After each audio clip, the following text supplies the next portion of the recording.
Le Real Salut tout le monde. accroché à Elche hier de partout. Rassurez-vous, vous qui nous écoutez, la cheville de Kylian Mbappé va bien. Il a pu jouer ce match, il a démarré, il a couru, tout va bien. Il a fait une passe décisive sur le deuxième but. Il a remis, Tout va bien. non, mais il a remis droite au paddle. On était inquiets, mais tout va bien. Le dossier brûlant, c'est Vinicius Edgar, remplaçant Oui. hier. Et aujourd'hui, The Athletic qui annonce que Vini refuse de prolonger à cause des tensions avec Xabi Alonso. Il est sous contrat jusqu'en 2027. Oui, alors The Athletic, déjà, ce qu'il faut dire, c'est qu'ils sont, c'est une source très très fiable sur le Real Madrid, et il rapporte une réunion qu'il y aurait eu entre Vinicius Junior et Florentino Pérez, le président du Real Madrid, à la fin du mois dernier, c'est-à-dire juste après le Classico, c'est-à-dire juste après la sortie de Vinicius Junior, Oui. qui avait fait une énorme polémique, où il s'était énervé en sortant lors du Classico, notamment envers Xabi Alonso. Et ce que The Athletic rapporte, c'est que Vinicius Junior, en l'état, ne voudrait pas prolonger avec le Real Madrid tant que sa relation avec Xabi Alonso est ce qu'elle est, parce que c'est vrai que la relation entre les deux hommes n'est pas bonne. Ce que je peux vous confirmer, c'est que cette relation n'est pas géniale, et surtout que Vinicius Junior, comme il l'a montré, est frustré par son utilisation, par son temps de jeu, son rôle, son statut, et c'était particulièrement son temps de jeu qui faisait débat, parce que lui il disait voilà, c'est tout le temps moi qui dois sortir, et il regardait ceux autour de lui sortir un petit peu moins souvent. Un joueur par exemple comme Kylian Mbappé, on a du mal à l'imaginer sortir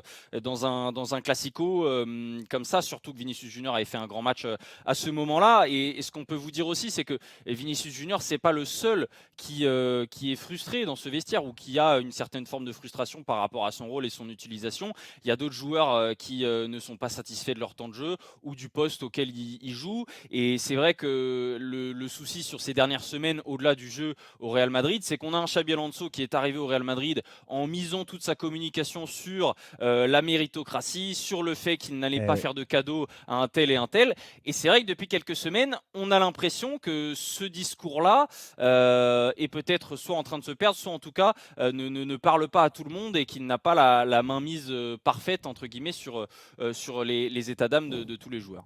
Est-ce que ça peut marcher, la méritocratie au Real, les gars, d'après vous? Qu'est-ce que vous pensez de ce dossier Vinicius? Non, mais moi, là où je trouve que c'est marrant, c'est que ce discours, en plus annoncé dès le départ, ça ne fonctionne jamais, pas dans les grands clubs. Quand tu as une équipe de non-stars, tu peux te permettre d'expliquer cette espèce de concurrence au mérite. Mais quand tu as des stars, surtout des clubs hyper politisés comme ça, avec des grands joueurs, tu as forcément des passe-droits. Et au bout d'un moment, il faut pouvoir jongler avec ça dans une forme de discours et externe et interne qui est forcément différent. Quand tu as Vinicius, Mbappé et d'autres, et Bellingham et d'autres stars qui font que elles vont avoir des baisses de régime, c'est la grande force d'Ancelotti, par exemple. Ancelotti a toujours, par exemple, su protéger ses stars. Et malheureusement, dans des clubs comme ça, si tu arrives en montrant les muscles, en t'expliquant, voilà, moi, même les stars, elles vont courir, et lui, il va falloir se mettre au diapason, ça fonctionne pas et ça marchera pas. Et Xavi Alonso, il va sauter. Parce qu'entre Vinicius et Xavi Alonso, c'est Xavi Alonso qui sautera. Parce que les résultats sont pas bons, parce qu'il panique, parce qu'il cherche des solutions qu'il n'arrive pas à trouver, malheureusement pour lui, et il va finir par sauter. Voilà. Mais le discours, dès le départ, il est biaisé. Il s'est trompé. Dès le départ, il s'est trompé. Bah écoute, moi je suis assez d'accord avec Dugas. Ça fait partie du jeu. Du moins, Vinicius, il faut se rappeler qu'il y a 2 ans, il méritait d'avoir le Ballon d'Or. Donc tu vois, c'est pas un petit joueur non plus. Alors je veux bien que l'année dernière, encore une fois, il ait fait une saison très très moyenne. Il a eu du mal à digérer la déception du Ballon d'Or. On a mis, voilà, peut-être un coup de fatigue, peut-être aussi d'avoir tout gagné comme ça. Bah il a eu du mal. Jérôme, mais c'est qui les mecs qui jouent à sa place? Tu crois que les mecs qui jouent à sa place aujourd'hui, qui sont titulaires, ils sont meilleurs que lui? Non, Rodrigo, il a pas mis un but depuis quand? Mais du gars, mais de toute façon, tu sais, je suis d'accord avec toi sur ton analyse. Là-dessus, on est d'accord que Xabi Alonso, il arrive, il doit changer l'ambiance du vestiaire pour essayer de faire passer ses idées. Il vient avec un CV, si tu veux, ou ce qu'il a fait au Bayer Leverkusen. On était tous emballés quand il arrive. Non, mais c'était très bien ce qu'il a fait au Bayer Leverkusen. Sauf que là, tu arrives dans un vestiaire, comme le disait Dugas, où tu as des stars qui sont déjà en place depuis un certain temps, qui ont déjà tout gagné. Parce qu'ils ont gagné avec des champions, le championnat, les coupes, les trucs, ils ont tout gagné. Donc, tu es obligé de faire revivre quelque chose qui était cassé dans le vestiaire avec Ancelotti. Et ça met du temps. Ça va pas arriver en claquant des doigts, mais c'est sûr que c'est pas la meilleure façon, si tu veux, de mettre tes idées en place, de se braquer et de prendre en grippe un mec comme Vinicius. Parce que, à la fois, l'année dernière, on peut lui reprocher à Vinicius, en effet, c'est son comportement, sa affaire extra-sportive, tu vois, ça lui prend beaucoup de temps et peut-être que ses performances, il les a un petit peu oubliées, ses mauvaises performances. Mais cette année, moi, je le trouve à chaque fois, alors je passe sous contrôle d'Edgar, mais franchement, ce que j'ai vu de Vinicius depuis le début de saison au Real, ouais, il n'a pas toujours été rayonnant, flamboyant, mais je le retrouve à un meilleur niveau. Et je trouve qu'en termes d'état d'esprit, il est beaucoup mieux que l'année dernière. Je sais pas, toi, non ? Oui, non, il y a eu quand même une progression de manière générale sur l'état d'esprit et surtout qu'on l'a vu parfois dans des environnements assez hostiles à l'extérieur. Typiquement le genre d'environnement où il aurait vrillé la saison passée ou les saisons d'avant. Et là, il restait très calme et justement, il trouvait l'entre-deux pour énerver ses adversaires sans lui perdre le contrôle. Il y a eu des périodes où il était très bon, mais c'est vrai que là, sur les 10 derniers matchs, par exemple, il n'y a pas de but, il n'y a pas de passe décisive. Il est assez irrégulier. Alors ça compte aussi ses matchs avec la sélection brésilienne. Mais c'est vrai qu'il n'arrive quand même pas à retrouver la régularité Edgar, c'est quoi l'entente avec Mbappé ? Est-ce que que ça soit sur les entraînements, que ça soit sur les matchs, est-ce que tu sens qu'il y a de l'animosité entre les deux ou il y a une vraie complicité ?